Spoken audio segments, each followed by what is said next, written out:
I'm going to be reading from Tangerine, Monday, November 27th, on page 237. Today was supposed to be the day. Mom insisted that I stay home, although I told her that I felt fine. I thought all day about Eric and Arthur. At 10 a.m., I thought to myself, Eric and Arthur have no idea at this moment that they're going to face Louise again this afternoon. And that this time he won't be alone. At noon, I thought the same thing, and then again I thought it at 2. I wonder if Eric would walk in the kitchen door with his eyes swollen and black, or with his nose broken. I wonder what kind of questions Mom would ask him, and would he answer them? I figured that Eric and Arthur would take the time to make up a mutual lie, like they had gotten jumped by 10 guys from Tangerine High School, maybe the same guys who had vandalized our neighborhood. That would sound a lot better than the truth, that their own teammates despised them so much that they helped a stranger beat them up. Anyway, Eric did walk through the kitchen door, but something, obviously, had gone wrong. He went straight to the refrigerator and grabbed a can of soda. I looked right at his face. There wasn't a mark on him. It hadn't happened. Something had gone wrong. I was disappointed but still confident. Something had gone wrong. That was all. I sat down at the kitchen table and tried to think. Could it still happen to Eric and Arthur? When? How? Then it came to me. Yes, it could still happen. It could happen on Friday, outside the senior awards night. If Luis asks me about another time and place, that's what I'll tell him. Mom walked in with the phone. I hadn't even heard it ring. She said, "Not too long, please. I have calls to make before the homeowners meeting tonight." I pressed the button. Hello? Hi, Paul. It's Carrie. I held the phone out at arm's length. Then I shook my head like a wet dog, trying to clear my thoughts. I finally said, Hi. Hi. Yeah, I figured you were never going to call me, so I decided to call you. Look, I'm sorry. I've been meaning to call you. I held my hands out in a gesture that she would never see. I just didn't. Well, that's okay. Do you want to talk to me now? Sure. I guess the last time I saw you was at that soccer game. You guys have a really great team. Thanks. I think it's great that you have girls and boys. Yeah, it was great. Did you see the paper yesterday? I sure did. 3 girls from our team made all-county. I saw that. Yeah. Did you see the thing about planting a tree for Mike Costello? Uh-huh. Are you going to go? It's Friday night. Oh, yeah, I'm going. Because I'm going too. Oh, yeah? Yeah. There was a pause. Then she said, Joey's having some kids over to his house afterward. Would you like to come with me as my date? I didn't hesitate at all. I said, sure. Great. I added, thanks for asking me. Sure thing. Does Joey know you're asking me? Oh, yeah, he knows. He says we can ride over there with him and Kara. I had a sudden crazy picture in my head. Could Joey be listening to this? Could he be on the extension? Mom came in and pointed at the clock. I said, I'm sorry, I have to go. I'll see you at the gym on Friday. Okay, great. Bye. Bye. Mom said, who is that? Carrie Gardner from Lake Windsor Middle. We're going over to Joey's house on Friday night after the ceremony. She took in the information. She waited, I guess, for more, but I didn't say anything else. So she started making her calls to the homeowners. It didn't sound like too many of them were interested in her meeting. Mr. Costello arrived first at about 8 o'clock. I answered the door and let him in. He gave me a friendly greeting, as usual. I claimed my seat in the alcove at Dad's IBM. I pulled up the Eric scholarship offers file as Mom and Mr. Costello settled in the living room. Dad has been working on the file again. He has added the names and phone numbers of scouts and alumni boosters from the 3 Florida schools, people like Mr. Donnelly and Larry and Frank. He has also noted that a press packet from the Times has been sent to those schools.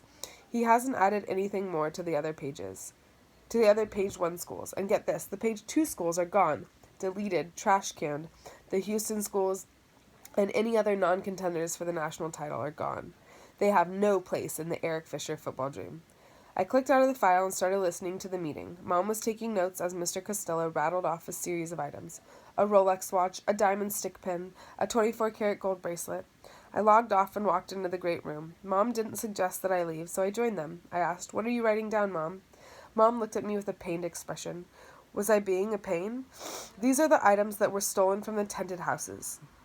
Dad came in and sat in one of the folding chairs. He didn't say anything to us. He didn't even look at us. It was like we weren't there. He just stared straight ahead at the fireplace, like he was waiting for it to flame on. The doorbell rang, so I went to answer it. I let in a group of 4 homeowners. Mom suggested that they begin meeting right away since no other people were expected. It was smaller and friendlier than most homeowners' meetings. The 8 of us listened as Mr. Costello read the financial reports. Then he turned to the old business.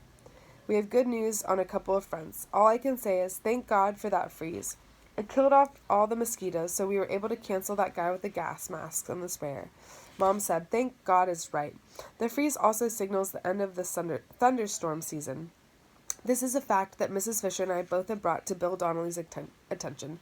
We have suggested a compromise to him, that he remove his string of lightning rods for now and put them back up next summer. He has agreed to think about it.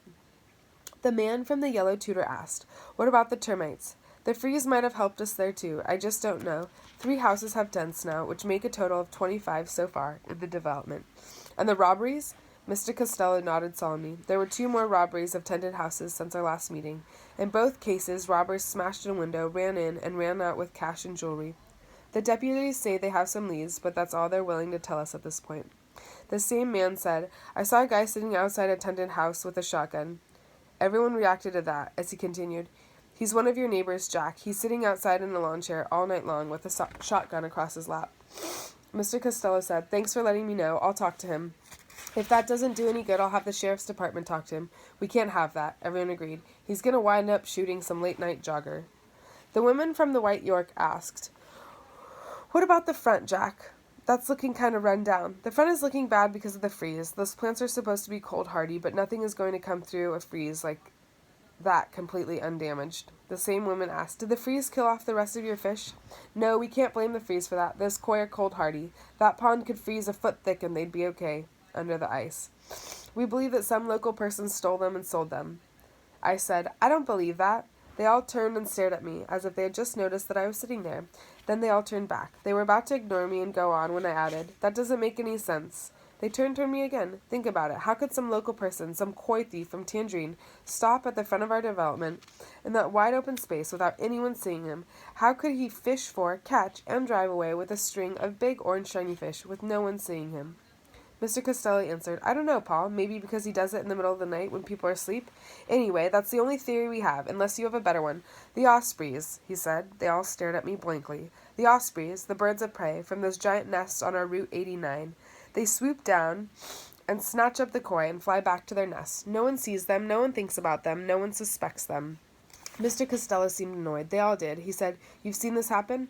I've seen them flying west with fish in their talons. How do you know there are fish? They were big and orange and shiny. They all looked at each other. No one spoke. Finally, Mom said to me, Paul, if you knew about this, why didn't you ever tell anyone? No one ever asked me. She looked at me with a pained expression again. Is there anything else we should ask you about? What do you mean? Do you know anything about the robberies? No. Are you sure? Yes. Mom nodded. She believed me. The rest of them now seemed to be waiting for me to leave, so I got up. She winked at me and said, Thanks. Good night.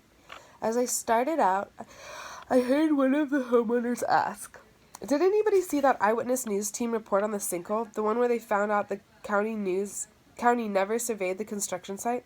Why can't we get that Eyewitness News team out here? They can shoot pictures of the muck fire. We show them to the county and demand action. The guy looked around for support. Nobody moved, he added. And if that doesn't work, we can sure sue the county. Mr. Costello half smiled and pointed at Dad. We'd be suing our host here. Dad jumped to his feet and gestured for the crowd's attention. He looked absolutely frazzled. I want you all to know something. I'm determined to change things. That sort of nonsense, an unsurveyed construction site, will never happen again in this county. I can change the past, but I am putting some big changes. I can't change the past, but I am putting some big changes in place for now and for the future. The homeowners listened, then turned to other matters. I continued on upstairs. I have to wonder about Dad, though. He was a wreck just now. He was coming unglued. What is going on in his head? Thanks for coming by. Don't forget to like and subscribe.